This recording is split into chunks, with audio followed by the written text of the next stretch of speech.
Привет. Хан Ли и команда загнаны в абсолютный угол.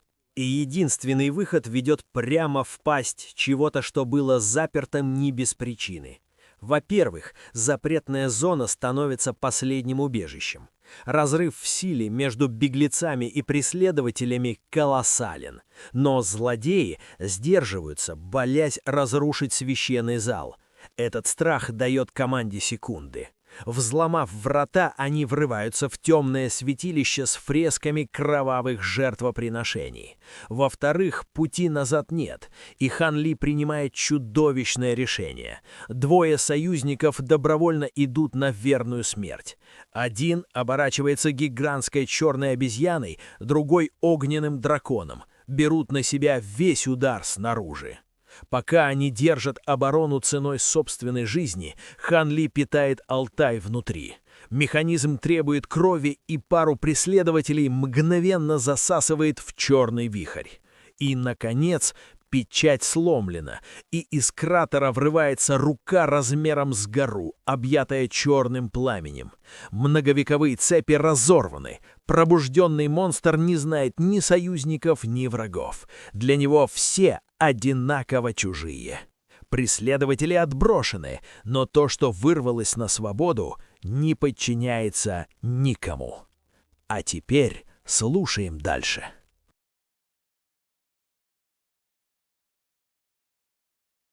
Глава 751. Текущая конференция. В этот самый момент земля под ногами Инсюя затряслась, а затем раскололась на части, вызвав сильнейшие толчки. Черное кармическое пламя вырвалось из трещин, когда сверху посыпались камни, разрушая целые части окружающего дворца. Вскоре появился еще более массивный подземный кратер, и все, что от него осталось, это гигантский каменный столб в центре. Когда земля провалилась, останки Байлияня тоже упали в яму. Хан Ли и остальные вылетели из кармического пламени и, не останавливаясь ни на секунду, полетели к краю подземного пространства. Тем временем Инсюй и Гуйму обменялись отчаянными взглядами и тоже бросились бежать обратно тем же путем, что и пришли. Внезапно из-под земли донесся яростный рев, сопровождавшийся невероятно устрашающей первобытной аурой, которая, казалось, принадлежала древнему божеству и была наполнена сильной яростью, негодованием и жаждой убийства. Гигантская черная рука, вонзившаяся в потолок зала, снова потянулась вверх, а затем с огромной силой рванулась вперед, и черное пламя внутри огромного кратера мгновенно начало яростно бушевать, когда гигантская фигура медленно поднялась. Когда пламя утихло, неясная фигура постепенно обрела четкие очертания. Это была огромная голова размером почти в 20 тысяч футов, полностью черная, словно высеченная из черного камня. Она была испещрена острыми краями и клыками, а черты ее лица лишь отдаленно напоминали человеческие. В его глазах были два шара странного черного пламени, которые слегка мерцали, а на голове возвышались два гигантских изогнутых бычьих рога длиной в 1000 футов, напоминающие пару гор, сидящих у него на голове. Всякий раз, когда существо выдыхало, из его ноздрей вырывались две струи черного пламени, создавая беспрецедентно устрашающую зловещую ауру, которая внушала всем чувство ничтожности. «Что же мы, черт возьми, выпустили на волю?» Пробормотал Ши Чуань-кун, оглядываясь на гигантскую голову из угла подземного помещения. «Нам наконец-то удалось освободить Кун-Хау, но, похоже, Даос Байли, друг мой, погиб», — сказал Хань Ли с задумчивым выражением лица, осмотрев окрестности глазами и духовным зрением. «Подожди секунду, не похоже, что эта штука полностью освободилась. Кажется, освободились только ее голова и одна рука», — внезапно сказал Лис-3. И действительно, вокруг тела существа по-прежнему обвивались бесчисленные переплетенные цепи, большая часть которых все еще находилась глубоко в подземном кратере. Этого должно быть достаточно, чтобы на какое-то время занять адское племя. Слава небесам, мы не выпустили его полностью. Иначе я не думаю, что мы смогли бы выбраться оттуда живыми», — сказал Хан Ли, взглянув на перепуганных Инсюй и Гуйму. «Где наш товарищ Даос Чиронг?» — спросил Лис-3. Прямо перед тем, как земля разверзлась, он, кажется, что-то обнаружил в кармическом огне и полетел прямо в него, вместо того, чтобы отступить. Ответил Ши Чуань-кун, покачав головой. «Оставьте его. Вы двое найдите выход, а я пойду спасать плачущую душу», — сказал Хан Ли. В этот самый момент Кун-Хау внезапно запрокинул голову и издал яростный рев. Из его пасти вырвалось обжигающее кармическое пламя, образовав гигантский огненный столб, который ударил в потолок зала. Потолок состоял из камня толщиной в 1000 футов, но он расплавился в одно мгновение, образовав гигантскую дыру, сквозь которую сверху пробивался тусклый свет.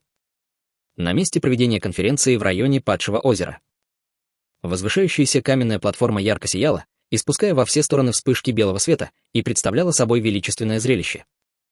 Все региональные монархи Серого Царства сидели за круглым столом на платформе, и у всех на лицах были разные выражения. В тот момент атмосфера в зале была довольно напряженной. Говорило не так много людей, но напряжение в воздухе было ощутимым. Ин Чин Цуань, Хуан Фу Юй и Ся Буе сидели во главе стола в форме треугольника. Вся конференция должна была продлиться 20 дней, первые 7 из которых отводились на предварительное обсуждение, в ходе которого представители 3 регионов должны были обсудить цели конференции, а также различные точки зрения. На этом этапе также могли проводиться независимые небольшие обсуждения. Через 3 дня после этого должно было состояться голосование, на котором должно было быть принято решение. Что касается последних 10 дней, то они были отведены для обсуждения возможных проблем, которые могут возникнуть в результате конференции, а также того, как будет достигнут согласованный результат. На первый взгляд, эта конференция была довольно простой. Каждый просто должен был выразить свою позицию по отношению к царству истинных бессмертных, но все усложняли сложные взаимоотношения между регионами, в том числе их принадлежность к 3 крупным регионам, территориальные споры, торговые проблемы и личные счеты. Несмотря на то, что от каждого регионального монарха требовалось лишь выразить свою позицию по этому вопросу, было задействовано слишком много факторов. В течение последних нескольких дней многие регионы постоянно конфликтовали друг с другом, в то время как 3 крупных региона делали все возможное, чтобы переманить на свою сторону более мелкие регионы, и было созвано множество небольших подгрупп, что привело ситуацию к хаосу. К этому моменту первый этап обсуждения уже завершился, и наступил первый день этапа принятия решений. Хотя война еще не началась, положение дел уже было вполне ясным. Перед конференцией регион реинкарнации направил большое количество людей, чтобы привлечь на свою сторону региональных монархов, которые ранее придерживались нейтральной позиции. При этом он вложил огромное количество ресурсов. У Адского региона было больше всего подчиненных регионов, но он не особо старался привлечь на свою сторону нейтральные регионы. Что касается региона Черной Веревки, то он и так всегда был в стороне, поэтому, естественно, не предпринимал никаких серьезных шагов. Кроме того, большинство регионов Серого Царства испытывали сильную неприязнь к региону истинных бессмертных, но они также завидовали региону истинных бессмертных из-за огромного количества ресурсов для культивации. Регион реинкарнации смог использовать это в своих интересах, чтобы завоевать расположение большинства ранее нейтральных региональных монархов, в том числе регионального монарха Черной Веревки. Несмотря на то, что некоторые региональные монархи еще не высказали своего мнения, общая картина уже была ясна. В тот момент до возобновления конференции оставалось не больше часа, но Ин Чин Цуань, казалось, совсем не волновался и спокойно сидел в тишине. Пожилой мужчина, стоявший рядом с Ин Чин Цуанем, слегка наклонился вперед и сказал тихим, но настойчивым голосом: «Монарх региона Инь, нынешняя ситуация совсем неблагоприятна для нас. Регион реинкарнации завоевывает все больше и больше регионов». Пожилого мужчину звали Тянь Ку, и он был правителем региона Долины Прудов. Он всегда был очень близок с адским регионом и был одним из главных сторонников адского региона. Не стоит беспокоиться, региональный монарх Тянь Ку. «У нас еще много времени», — ответил Ин Чин Цуань с легкой улыбкой, и казалось, что у него все под контролем. Увидев это, Тянь Ку скептически посмотрел на него, но ничего не сказал. Ин Чин Цуань откинулся на спинку стула и поднял стоявшую перед ним чашку, но как только его губы должны были коснуться ободка чашки, он произнес: «Действуй согласно первоначальному плану». В данный момент за Ин Чин Цуанем стояли двое, и одним из них был молодой человек с большими глазами и густыми бровями. В целом, он был довольно красив, а на его лбу виднелся изогнутый серый рог. Другим человеком был мужчина в серой мантии с ничем не примечательными чертами лица, за исключением бровей, похожих на пару острых мечей. Оба они излучали ауру зенита небес, и в этот момент в рукаве рогатого юноши мелькнул слабый проблеск серого света. В толпе под приподнятой платформой виднелась высокая и худая фигура в черном одеянии. Заметив слабый проблеск серого света, он тут же развернулся и ушел, быстро растворившись в толпе. Ин Чин Цуань бросил быстрый взгляд на фигуру в черном, мелькнувшую на периферии его зрения, и поставил чашку, которую держал в руке. В этот момент Ся Буе улыбнулся и сказал: «Должен сказать, очень впечатляет, что ты все еще так спокойно собран, несмотря на нынешнее положение дел, региональный монарх Инь». Взаимно, заместитель регионального монарха Ся.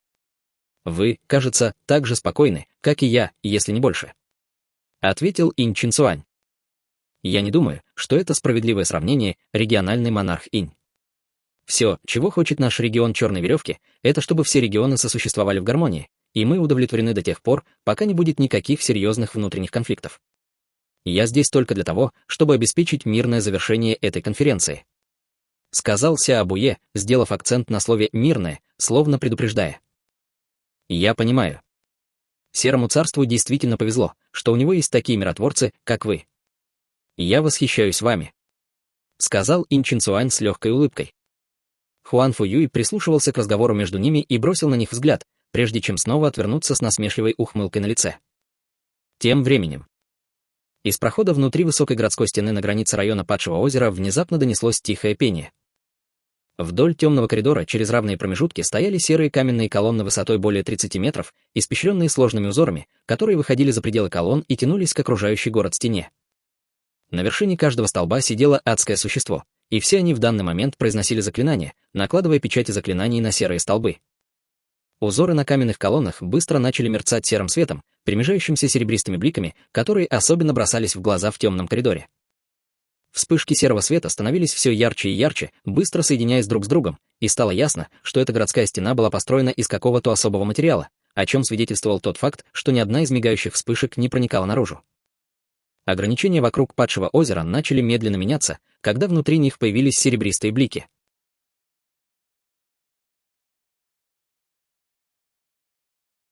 Глава 752. Неожиданный поворот. По мере приближения этапа принятия решений в зале заседаний постепенно воцарилась тишина, и все обратили внимание на 3 человек, сидевших во главе стола. В этот момент Сяобуе резко поднял голову, осматриваясь по сторонам, и выражение лица Хуан Фу Юй тоже слегка изменилось. «Что случилось?» — хозяин дворца Хуанфу тут же спросила Цзяо-сан. Все остальные правители регионов тоже заметили изменения в выражениях лиц Сяобуе и Хуан Фу Юя, и напряжение в воздухе только усилилось. Внезапно Хуан Фу Юй поднялся на ноги, и его тело окутал сияющий белый свет. Он пристально посмотрел на Ин Чинцуаня и спросил, что это значит «региональный монарх Инь». Как только Хуан Фу Юй поднялся на ноги, все региональные монархи, союзники реинкарнации, немедленно последовали его примеру, а некоторые из наиболее агрессивных даже призвали бессмертные сокровища, готовясь к битве. Сяобуе не поднялся на ноги, но тоже пристально смотрел на Ин Чинцуаня с обвиняющим выражением в глазах. Перед лицом стремительно нарастающей напряженности Ин Чинцуань сохранял спокойствие и молчал. Однако все региональные монархи, союзные Адскому региону, выступили против тех, кто был в союзе реинкарнации. Это конференция 3 регионов. «Ваш регион реинкарнации пытается восстать», — язвительно спросил Тянь-Ку. «Мятежник. Ты намекаешь, что Адский регион — правительница Серого царства?» «Что за шутка?» — холодно усмехнулся Сяобуе. Тяньку знал, что сказал что-то не то, но не знал, как это исправить. Ин Чинцуань остался сидеть на месте, взглянул на Хуан Фу Юя и Сяобуе, а затем сказал, что это вы все вдруг вздумали. Скоро начнется этап принятия решений, и мы будем решать дальнейшую судьбу нашего Серого царства. Почему мы вдруг ополчились друг на друга в такое время? Ты принимаешь нас за дураков, региональный монарх Инь? Ты активировал пространственные ограничения вокруг Падшего озера, чтобы изолировать это место от внешнего мира. Что это значит? Холодно спросил Хуан Фу Юй. Только тогда все наконец поняли, что только что произошло, и в зале конференции поднялся шум, когда все обратили внимание на Ин Чинцуаня. Под пристальным вниманием всех присутствующих Ин Чинцуань оставался спокойным и собранным, и на его лице даже появилась легкая улыбка. К этому моменту все приготовления были завершены, так что вряд ли имело значение, что его поймали. После столь долгих замыслов он наконец смог привести свой план в исполнение. Все. Начал Ин Чинцуань. В этот самый момент вдалеке прогремел взрыв, и в небеса взметнулась огромная злая аура, распространившись во всех направлениях. В то же время из эпицентра взрыва появился огромный шар черного света, и вся губительная ци в окрестностях города Асуры яростно забурлила, а над клубящимися серыми облаками прогремел раскат грома. Даже 3 тусклых солнца на небе начали меняться, приближаясь друг к другу и даже частично перекрывая друг друга, но еще не полностью. Более того, они светились гораздо ярче, чем обычно, и лучи ярко-серого света исходили от 3 солнц, прежде чем стремительно устремиться к шару черного света вдалеке, словно реки, впадающие в море. Все присутствующие на конференции, включая зрителей, стоявших внизу, с тревогой смотрели на шар черного света, и выражение лиц Хуан Фу Юя и Сяобуе тоже резко изменилось, когда они это увидели. При виде этого в глазах Ин Чинцуаня промелькнуло удивление, но затем он быстро сориентировался. Это зона очищения душ в нашем городе, где находится множество наших мастерских по очистке сокровищ и кукол. Должно быть, произошло какое-то происшествие, которое привело к активации пространственных ограничений в районе Падшего озера. Это просто профилактические меры, которые наш Адский регион принял для обеспечения бесперебойной работы конференции, так что не волнуйтесь, все в порядке. Услышав это, многие люди сразу же скептически нахмурились, но напряжение в воздухе значительно спало. Белый свет вокруг тела Хуанфу Юя померк, и он жестом приказал всем союзникам из региона реинкарнации убрать свои бессмертные сокровища. Увидев это, все союзники адского региона последовали их примеру.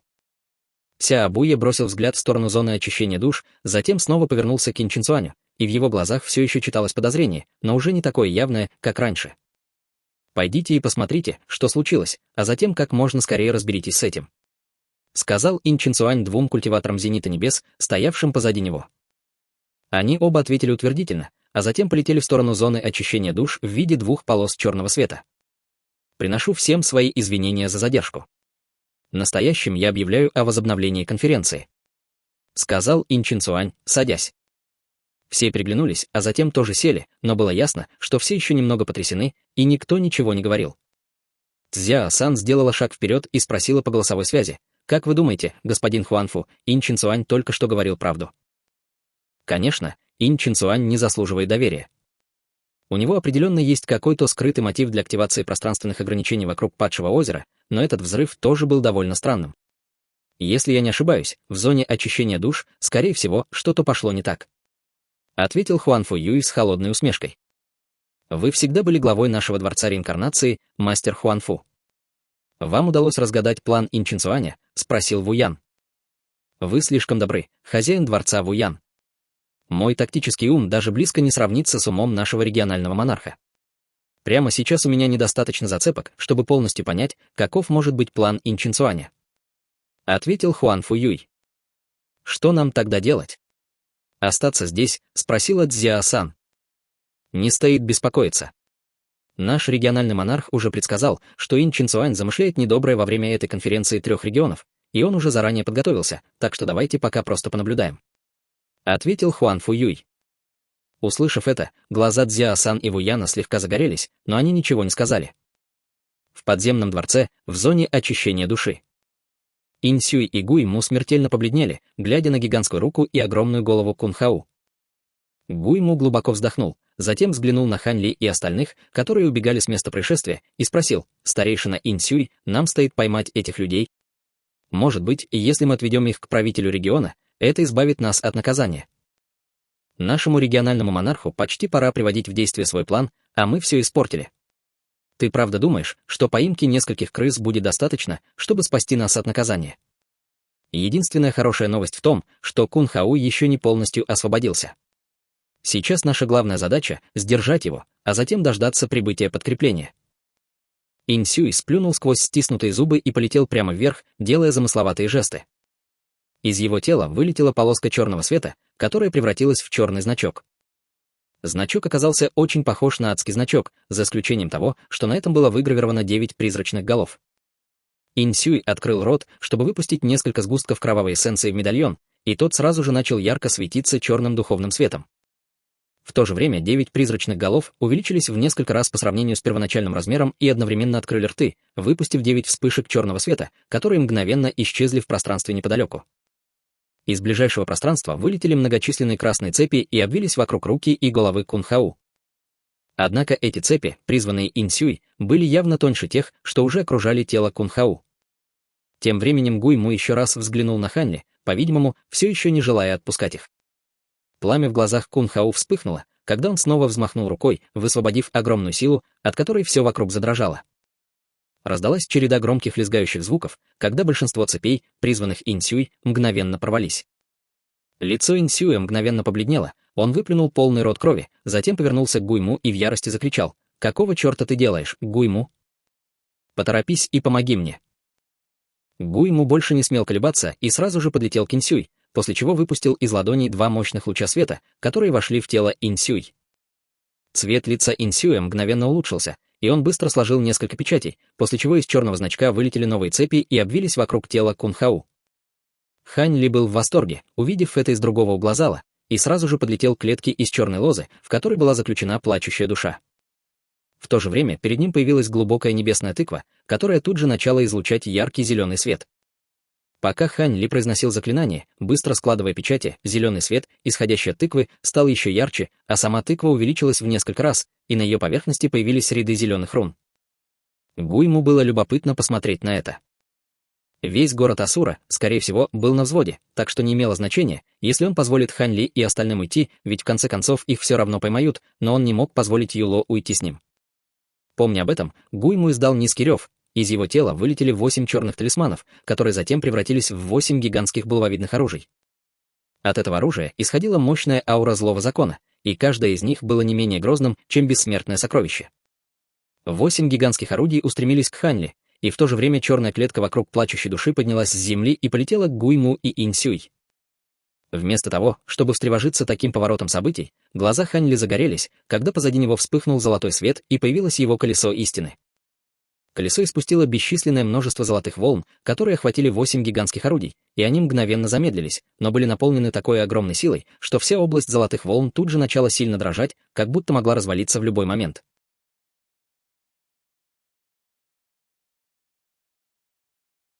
Глава 753. Ограничение четырехцветных молний. Хань Ли не обратил на это внимания и быстро произнес несколько заклинаний, запечатывающих глубокую небесную тыкву, которая засветилась еще ярче, а затем выпустила огромное количество зеленого света, который окутал 8 гигантских оружий, а затем быстро закрутился, образуя зеленый вихрь. Черный свет, исходивший от оружия, быстро угас, и в мгновение ока они превратились обратно в 8 черных талисманов.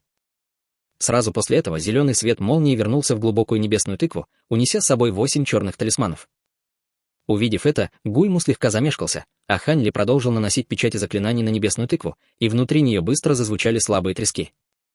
В следующее мгновение из горлышка тыквы вырвался огромный поток полупрозрачного черного света и с невероятной скоростью ударил в черную клетку из лиан. Из черного света вырвалась вспышка огромной силы закона, и клетка из лиан с легкостью распалась на 2 части, а плачущая душа упала с неба. В тот момент она была в ужасном состоянии. Все ее тело было испещрено дырами, которые, казалось, были нанесены призрачными лианами, и она была вся в крови. Хань Ли молниеносно появился рядом с ней, схватил ее и тут же отступил. Все это произошло в мгновение ока, и к тому времени, как Гуйму наконец осознал, что только что произошло, Хань Ли уже сбежал с плачущей душой. Он был встревожен и разгневан, увидев это, и в его глазах промелькнула жадность, когда он посмотрел на небесную тыкву. Гигантское оружие, заключенное в 8 талисманах, когда-то называлось глубокими небесными разрушающими булавами и представляло собой набор бессмертных сокровищ 5-го уровня, созданных культиватором, достигшим пика зенита небес. К тому времени, когда он завладел ими, они уже были на грани разрушения, и он использовал секретную технику Серого Царства, чтобы извлечь из них последние силы закона, прежде чем запечатать их в талисманах. Эти 8 талисманов помогли ему одолеть бесчисленное множество грозных врагов, и, хотя в них осталось не так много силы, было удивительно, что глубокая небесная тыква смогла мгновенно уничтожить их, прежде чем обрушить на них атаку с помощью содержащихся в них сил закона. О таком невероятном глубоком небесном сокровище он даже не слышал. В этот самый момент Кун Хау издал еще один оглушительный рев, из его руки и головы, словно огненные черные питоны, вырвались бесчисленные языки черного кармического пламени, быстро расплавляя цепи вокруг его тела. Увидев это, Инсю и Гуйму поспешно влили больше энергии в черный значок, и 9 призрачных голов на значке снова резко увеличились в размерах, а 9 красных цепей вокруг тела Кун Хау стали в несколько раз толще. Однако, прежде чем они успели вздохнуть с облегчением, все кармическое пламя внезапно вырвалось из тела Кун Хау, а 9 красных цепей разом порвались. Сразу после этого кармическое пламя сформировало гигантскую огненную черную руку, которая обрушилась на них. Пространство вокруг огненной черной руки непрерывно потрескивало и хлопало от сильного жара, и в ответ Инсюй вызвал то, что выглядело как гигантский черный глаз. Луч света меча вырвался из зрачка глаза и ударил в центр огненной черной руки. Луч света меча взорвался при соприкосновении, но и черная рука на мгновение остановилась, а затем с огромной силой продолжила падать. Выпустив способность гигантского глаза, Инсюй тут же схватил Гуйму и отскочил в сторону. Они едва успели увернуться от огненной черной руки. Гигантская рука опустилась на определенное место в подземном пространстве, но, как и следовало ожидать, не произошло мощного взрыва. Вместо этого места, куда она опустилась, мгновенно расплавилась, образовав гигантский кратер глубиной в десятки тысяч футов. К этому моменту Хань Ли уже воспользовался хаосом, чтобы сбежать, и внезапно заметил что-то в самой глубокой части кратера своими адскими дьявольскими глазами. «Пойдем со мной». Его голос эхом отозвался в сознании Ли Стри и Ши Чуанькуна, и они оба лишь слегка замешкались, прежде чем последовать за Хань Ли вглубь кратера. Как только они влетели в кратер, снаружи снова раздались раскаты грома, и, казалось, битва между Кунь Хау и Инсюй возобновилась. «Зачем ты привел нас сюда, брат Даосли?» Пока мы будем в безопасности, но отсюда нет выхода, и мы рискуем застрять здесь», — сказал Лис-3, с озадаченным видом повернувшись к Хань-Ли. Хань-Ли ничего не ответил, держа плачущую душу на одной руке и вливая в ее тело свою бессмертную духовную силу, чтобы помочь ей восстановиться. В то же время другой рукой он выпустил струю лазурной ци меча, которая силой врезалась в раскаленную стену кратера. Большая часть каменной стены была мгновенно срезана, обнажив черный туннель. Увидев это, Ши Чуанькун пришел в восторг. Многие участки земли под городом Асура были выдолблены, чтобы создать множество подземных помещений, и атака Кун-Хау проникла так глубоко в землю, что случайно соединила это подземное помещение с другим. Давайте выбираться отсюда. Я уверен, что к этому моменту все внимание города уже приковано к этому месту, так что, скорее всего, очень скоро сюда прибудут другие культиваторы Зенита Небес. Торопливо сказал Хань-Ли и первым вошел в черный туннель.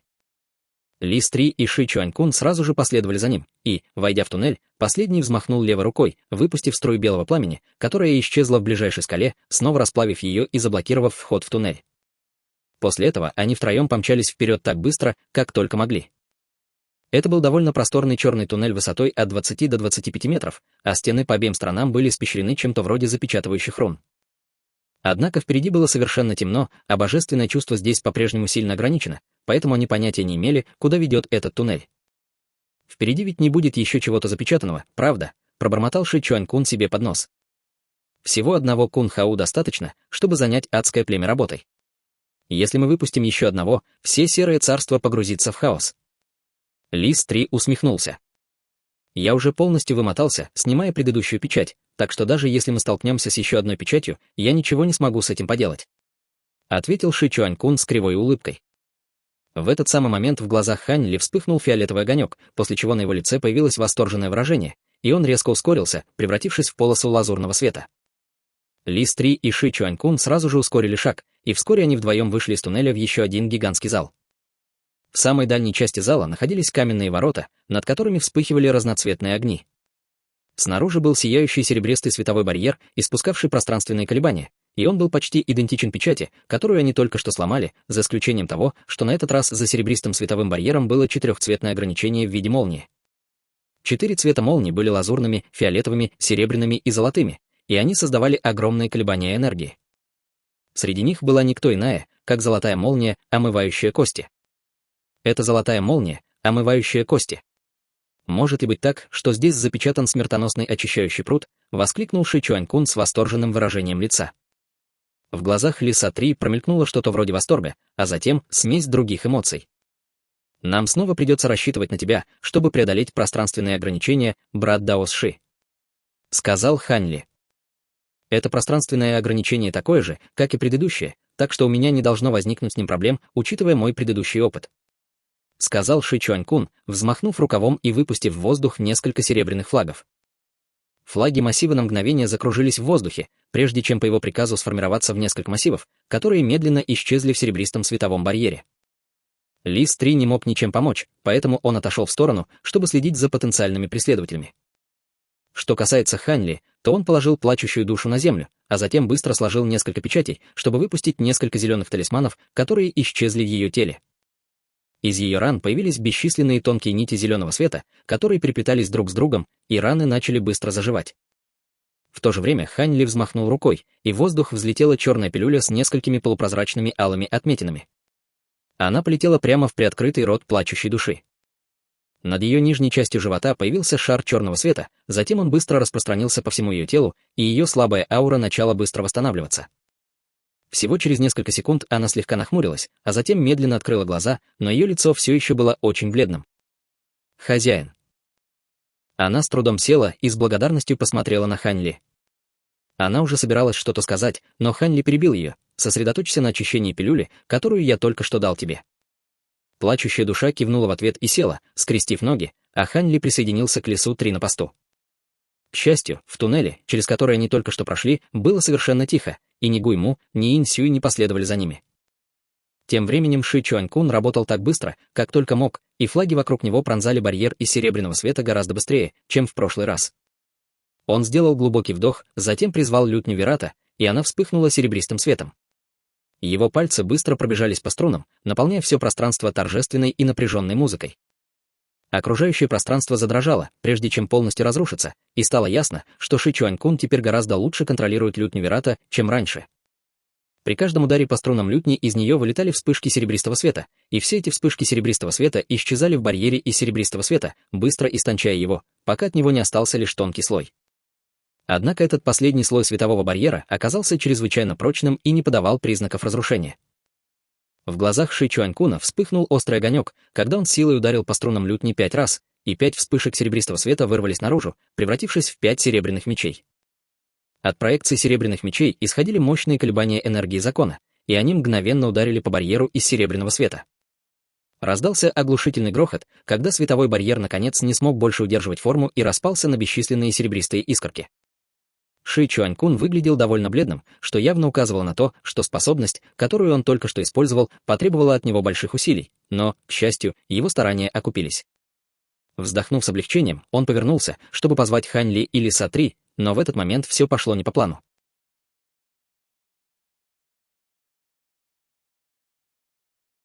Глава 754. Патриарх Небесного Леса. Внезапно четырехцветная молния, сковывающая каменные ворота, начала яростно грохотать, испуская ужасающую ауру разрушения. Из массива вырвались 4 молнии толщиной с бочку для воды, каждая из которых была своего цвета, и все они устремились прямо на Ши Чуанькуна. Каждая молния вызывала невероятно пугающие колебания энергии, и такой поворот событий явно застал Ши Чуанькуна врасплох. Он тут же попытался отступить, но было уже слишком поздно, и 4 молнии вот-вот должны были поразить его. В этот самый момент перед Хань Ли внезапно появилась глубокая небесная тыква, и изнутри нее вырвался поток зеленого света, который поглотил 4 молнии, значительно замедлив их. 4 молнии изо всех сил боролись в зеленом свете, но не могли освободиться. В следующее мгновение Хань Ли появился рядом с небесной тыквой и положил на нее ладонь. 4 молнии мгновенно начали уменьшаться в размерах, а затем втянулись в тыкву вместе с вспышкой зеленого света. Внутри второго внутреннего пространства тыквы появились 4 шарика молний, каждый размером с молитвенную бусину, и они испускали мощные колебания силы закона молнии, которые не уступали колебаниям бессмертного сокровища. Хань Ли был очень рад это видеть. Недавно он несколько раз использовал глубокую небесную тыкву и уже израсходовал большую часть накопленной в ней силы закона, так что эти 4 шарика молнии появились как раз вовремя. «Спасибо, брат Ли», — с благодарностью произнес Ши Чуанькун, вздохнув с облегчением. «Не нужно меня благодарить, брат Даос Ши. Пойдем внутрь», — сказал Хань Ли, убирая глубокую небесную тыкву. «Брат Лис, товарищ Даос Плачущая Душа, мы можем войти», — позвал Ши Чуанькун. Услышав это, Лис-3 сразу же полетел к Хань Ли и Ши Чуанькуну, как и Плачущая Душа. К ее щекам вернулся румянец, и она выглядела намного лучше, чем раньше. Ши Чуанькун пробежал пальцами по лютне, выпустив еще несколько полос серебряного света, которые приземлились на землю, образовав серебряный массив, и вскоре после этого группа исчезла внутри решетки. Все поле зрения Хань Ли было залито сияющим серебристым светом, не позволявшим ему видеть что-либо еще, но серебристый свет быстро померк, и зрение вернулось в норму. Хань Ли огляделся и обнаружил, что они находятся в гигантском квадратном зале, пол и стены которого были выложены светящимся белым кристаллом. Зал был огромным, высотой в десятки тысяч футов и шириной более 100 тысяч футов. В центре зала находились 4 квадратных пруда размером примерно в 300 метров каждый, и каждый пруд был своего цвета — лазурного, фиолетового, серебряного и золотого. Кроме того, 4 пруда были наполнены толстыми дугами молний, которые яростно сверкали, словно разъяренные драконы под громовые раскаты, и представляли собой впечатляющее зрелище. На полу были выгравированы чрезвычайно сложные узоры, которые простирались по всему залу, образуя очень сложный узор. Время от времени из одного из 4 прудов вырывалась дуга молнии, но всякий раз, когда это происходило, из окружающих узоров вырывались клубы белого тумана, чтобы сдержать вырвавшуюся наружу молнию. Однако больше всего Хань Ли и остальных поразило то, что в центре 4 грозовых прудов на земле стоял огромный деревянный крест. На деревянном кресте сидела огромная белая лиса с 9 хвостами, вяло лежащими на земле позади нее. 4 толстые цепи, несколько раз обвивавшие тело гигантской лисы, крепко привязывали ее к кресту, и эти 4 цепи тоже были лазурного, фиолетового, серебряного и золотого цветов. Кроме того, над цепями постоянно вспыхивали молнии, и казалось, что они были созданы молниями. Один конец цепи был погружен в дантянь лисы, а другой конец был соединен с одном 4 прудов с молниями, и все 4 цепи были натянуты. Несмотря на то, что гигантская лиса была прикована к кресту, она все равно излучала непостижимо мощную ауру, заставляя всех чувствовать себя так, словно они стоят перед первобытным божеством. В этот момент лиса медленно открыла глаза, показав пару светло-серых зрачков, и на ее морде появилось легкое удивление при виде группы Хань Ли. «Ты из царства истинных бессмертных. Как ты попал в это место?» «Кто ты?» — спросил Хань Ли. В этот самый момент рядом с ним раздался взволнованный голос Лис-3. «Вы — патриарх Лю Ци. Я наконец-то нашел вас». Ученик 9-го поколения Люсань из расы небесных лисов выражает почтение патриарху Лю Ци. Он подлетел к гигантской лисе с такой скоростью, что оставил за собой череду остаточных изображений, а затем упал на колени с крайне взволнованным выражением лица. И Хань Ли, и Ши Чуанькун были весьма озадачены этим. Я никогда не думал, что увижу представителя расы небесных лисиц в Сером Царстве. «Как дела дома?» — спросил гигантский лис. «Все в порядке, но из-за вашего внезапного исчезновения много лет назад нашей расе был нанесен тяжелый удар, и мы потеряли много территорий», — уважительно ответил Лис-3. Услышав это, гигантский лис слегка расслабился и спросил, «Как там сейчас Лю Цин?» Лис-3 нерешительно взглянул на Хань Ли и остальных, но в конце концов все же сказал, «Наш глава уже отделил 2 души трупов и достиг поздней стадии зенита небес». «Не так уж плохо». Задумчиво кивнул гигантский лис. Выражение лица Хань Ли не изменилось, но внутренне он был ошеломлен, услышав этот разговор. Похоже, что Лис-3 и эта гигантская лиса были из расы небесных лис, которая была одной из самых могущественных рас на первобытных землях между Северным ледяным бессмертным регионом и Черным горным бессмертным регионом. Что касается этого вождя Лю Цина, то, скорее всего, это был одетый в белое культиватор расы небесных лисов, с которым он столкнулся. В тот момент Лю Лэйр совершенствовалась в расе небесных лисов, и казалось, что его судьба и дальше будет связана с расой небесных лисов. Учитывая непостижимую ауру, исходящую от тела Лю Ци, Хань Ли почувствовал, что тот был предком Даа, и не мог не задаться вопросом, как всемогущий предок Даа оказался в заточении здесь, в Сером Царстве. У тебя неплохие способности, учитывая, что в твоем возрасте ты уже достиг стадии высшего зенита. Судя по тому, что ты только что сказал, ты искал меня. Ты знал, что я был в Сером Царстве? Спросил Лю Ци. С тех пор, как ты исчез, вождь Лю Цин постоянно отправлял людей на твои поиски, и я был одним из них. Я случайно попал во храм Сансары, и там я узнал, что ты можешь быть в Сером Царстве, поэтому я нашел способ попасть сюда, и вот ты здесь, восторженно объяснил Лис-3. Услышав это, патриарх Лю Ци приподнял бровь, и в его глазах промелькнуло странное выражение, но он промолчал. Изменение его выражения лица не ускользнуло от внимания Хань Ли, и он понял, что патриарх Лю Ци, похоже, что-то скрывает. «Что случилось с вами много лет назад, уважаемый патриарх?» «Как вы оказались здесь?» — спросил Лис-3. «Я расскажу тебе об этом как-нибудь в другой раз. А пока ответь мне вот на что. Как тебе удалось попасть в эту закрытую зону? Здесь находится 4 смертоносных очищающих пруда адского племени», — спросил Лю Ци. Услышав это, Хань Ли слегка встрепенулся. Казалось, что благодаря какой-то чудесной случайности они добрались до места назначения, и Ши Чуанькун тоже был в восторге от этого. Взглянув на Хань Ли и остальных, Лис-3 вкратце рассказал Лю Ци о времени, которое они провели в Сером Царстве, и о том, как им удалось попасть сюда. Я понимаю, что конференция 3 регионов — это небольшая возможность, которой можно воспользоваться. Однако прямо сейчас весь город Асура определенно находится на карантине, так что никто из вас не сможет сбежать. Сказал Лю Ци. Услышав это, Хань Ли и Ши Чуанькун слегка нахмурились, а последний опустил взгляд на свою лютню Вирата, слегка сдвинув брови. Он уже пытался использовать лютню, чтобы создать телепортационный массив для перемещения на большие расстояния и телепортироваться из города Асуры, но пространственные ограничения вокруг города полностью сорвали эти планы. «Мы никак не сможем сбежать сами, но если мы сможем освободить тебя, я уверен, что ты сможешь вытащить нас из города Асура с помощью своей несравненной силы», — сказал Лис-3. «Ты хочешь освободить меня?» «Боюсь, это легче сказать, чем сделать». Эти 4 цепи молниеносного захвата были лично созданы Ин Чин Цуанем, и они запечатали мою бессмертную духовную силу и силу закона. Пока их не разорвут, я не смогу сбежать. Ответил Лю Ци. Пожалуйста, потерпите меня еще немного, уважаемый патриарх. Моя база культивации, может, и не заслуживает внимания, но у меня есть несколько трюков в рукаве. Сказал Лис-3, уверенно шагнув вперед. Увидев это, Лю Ци слегка прищурился, но ничего не сказал. Хань Ли уже собирался посоветовать Лису-3 действовать осторожно, но решил этого не делать, поскольку даже Лю Ци ничего не сказал. Лис-3 шагнул вперед, а затем взмахнул рукой, призывая серебряный длинный меч, испещренный рунами.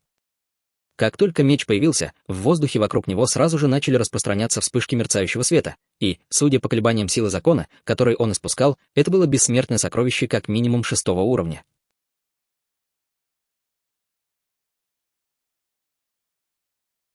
Глава 755. Бессмертное сокровище 3-го класса.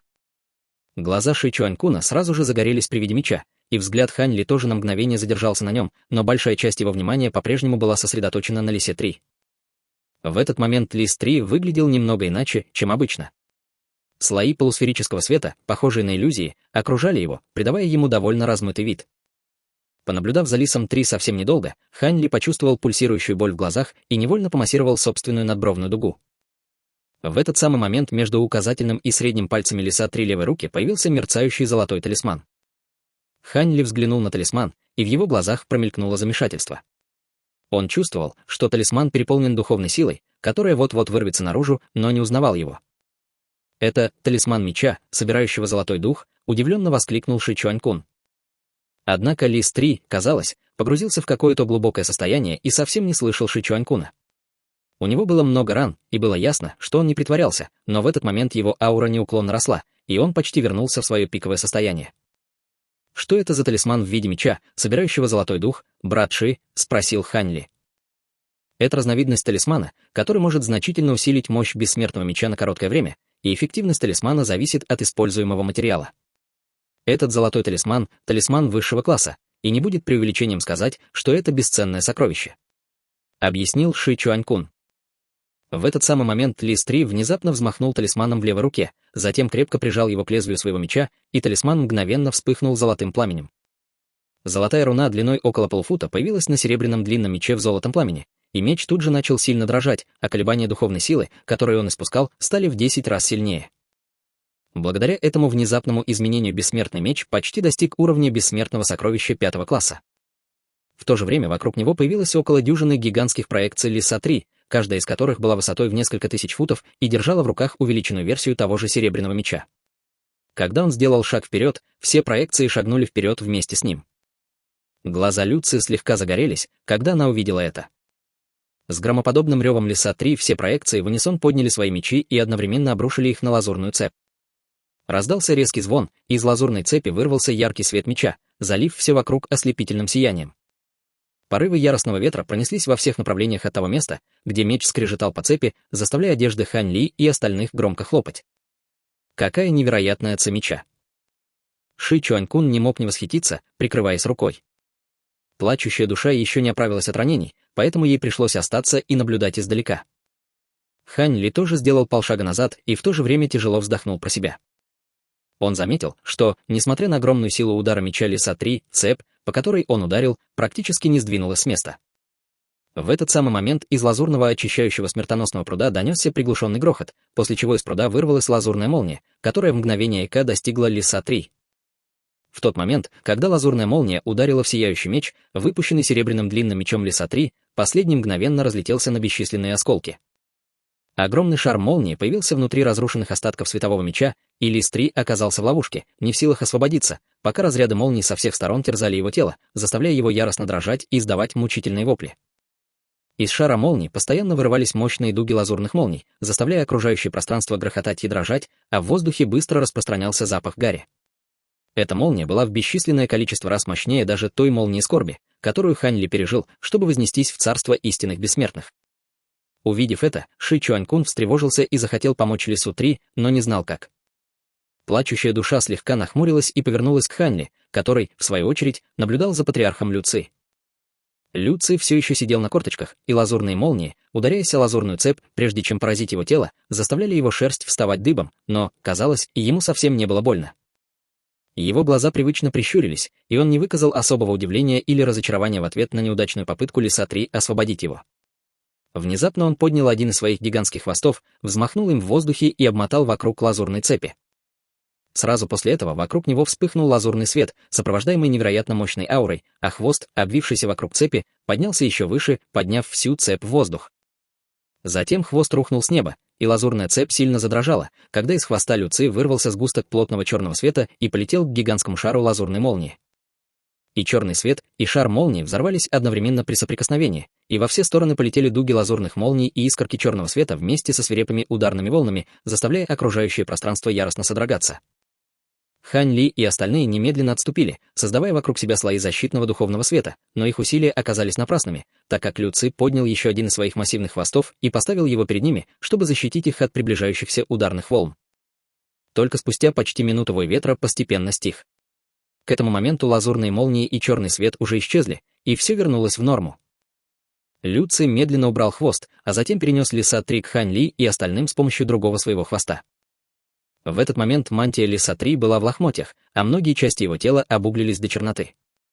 Казалось, что его раны были довольно серьезными, но на самом деле это были лишь незначительные внешние повреждения. В отличие от него, серебряный длинный меч в его руке значительно потускнел, как будто получил довольно серьезные повреждения. «Спасибо, что спасли меня, уважаемый патриарх. Похоже, я переоценил свои способности», — смущенно сказал Лис Три, почтительно кланяясь. «Уже само по себе впечатляет то, что ты смог собрать такую мощную атаку, будучи культиватором высшего зенита, но ты был слишком тороплив и самоуверен. Я вижу, что тебе удалось превратить этот бессмертный меч 6-го ранга в фальшивый бессмертный меч 5-го ранга с помощью твоего талисмана, но теперь я могу сказать тебе, что даже если бы у тебя было настоящее бессмертное сокровище 4-го ранга, ты все равно не смог бы рассечь эту лазурную цепь молний», — сказал Лю Ци. Услышав это, Хань Ли внутренне возмутился. Если Лю Ци заранее знал, что Лис Три не сможет разорвать цепь, то почему он не остановил его? Даже бессмертное сокровище 4-го класса не сможет разорвать эту цепь, удивленно спросил Лис Три. Верно. 4 цепи в этих смертоносных очищающих прудах были созданы адским племенем из множества драгоценных материалов, собранных по всему Серому Царству и Царству Бессмертных, а также из множества укрепляющих рун, нанесенных на них, что позволило им идеально слиться со смертоносными очищающими прудами. Иначе они не смогли бы удерживать меня в ловушке столько лет. Объяснил Лю Ци. Если бессмертное сокровище 4-го уровня не может даже разорвать эти цепи, то мы ничего не можем сделать. Размышлял Ши Чуань-кун, слегка нахмурив брови. При твоем нынешнем уровне силы ты, возможно, сможешь разорвать эти цепи, только используя бессмертное сокровище 3-го ранга или выше. Сказал Лю Ци, слегка кинув взглядом Хань Ли. Услышав это, на лице Лиса Три мгновенно появилось встревоженное выражение. Даже в царстве бессмертных сокровища 3-го ранга встречаются крайне редко, и даже у среднестатистического культиватора зенита небес не будет гарантии, что у него оно есть. Где же нам искать сокровища такого уровня в Сером Царстве? Услышав это, Ши Чуань-кун нерешительно посмотрел на него, словно собираясь что-то сказать, но в конце концов передумал. Его лютня Вирата была бессмертным сокровищем 3-го ранга, но она имела огромное значение для расы дьяволов, поэтому он решил не отдавать ее. В этот момент Лю Ци снова посмотрел на Хань Ли и сказал: «Если ты ищешь бессмертное сокровище 3-го уровня, то тебе не нужно искать дальше, чем у твоего друга. Не хочешь ли ты одолжить мне свою силу?» Хань Ли был очень удивлен и растерян, услышав это, и не знал, было ли бессмертное сокровище 3-го уровня, о котором говорил Лю Ци, золотой пластиной, которую он получил в секте истинного искусства, саблей небесной кровавой лисы или его небесной бутылкой. Он мог бы сузить круг поиска до этих 3, поскольку это были единственные 3 сокровища, которые были для него совершенно непостижимы. Прежде чем Хань Ли успел что-то сказать, глаза Лиса Три загорелись от восторга, и он заявил: «Должно быть, это та твоя странная сабля, брат Ли. Пожалуйста, окажи нам помощь. Наша раса небесных лисов обязательно щедро отблагодарит тебя». Хань Ли мысленно вздохнул, пытаясь связаться с Ши Цинхоу с помощью своего божественного чувства, но не получил ответа, как будто Ши Цинхоу впал в спячку. Таким образом, он мог призвать меч небесной лисы вручную. Глаза Лю Ци слегка загорелись при виде сабли, и он тут же заявил: «Это именно то сокровище, о котором я говорю. Прошу прощения, старший, но, судя по попытке, которую только что предпринял товарищ Даос Лис Три, даже с этой небесной саблей кровавой лисы, я не думаю, что у меня есть хоть какой-то шанс разорвать эту цепь», — сказал Хань Ли с извиняющимся выражением лица. «Конечно, ты не смог бы разорвать эту лазурную цепь молний только своей силой», — размышлял Лю Ци. «Есть ли какая-то внешняя сила, на которую я могу опереться?» — спросил Хань Ли с озадаченным выражением лица.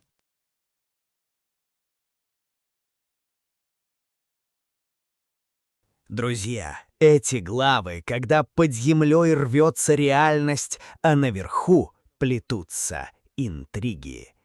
Конференция 3 регионов — паутина завуалированных угроз. Но пока наверху звучат дипломатические речи, под землей 20-тысячефутовая глава Куньхоу изрыгает кармическое пламя.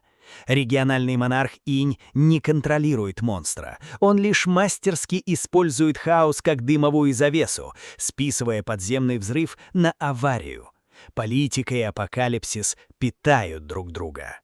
Небесная тыква отражает 8 талисманов Гульmoo, изолируя сами законы разрушения. Туннель сквозь расплавленную породу приводит не на поверхность, а в зал с 4 прудами молний, где прикован патриарх Лю Ци, исполинский девятихвостый белый лис. Удар усиленного меча по цепям оборачивается катастрофой. Они слиты с прудами на уровне законов мироздания, и разорвать их способно лишь бессмертное сокровище не ниже 3-го ранга. Скованный патриарх смотрит на Хань Ли и указывает на саблю небесной кровавой лисы.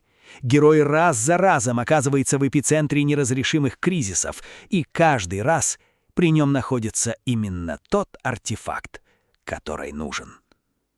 Готовлю продолжение.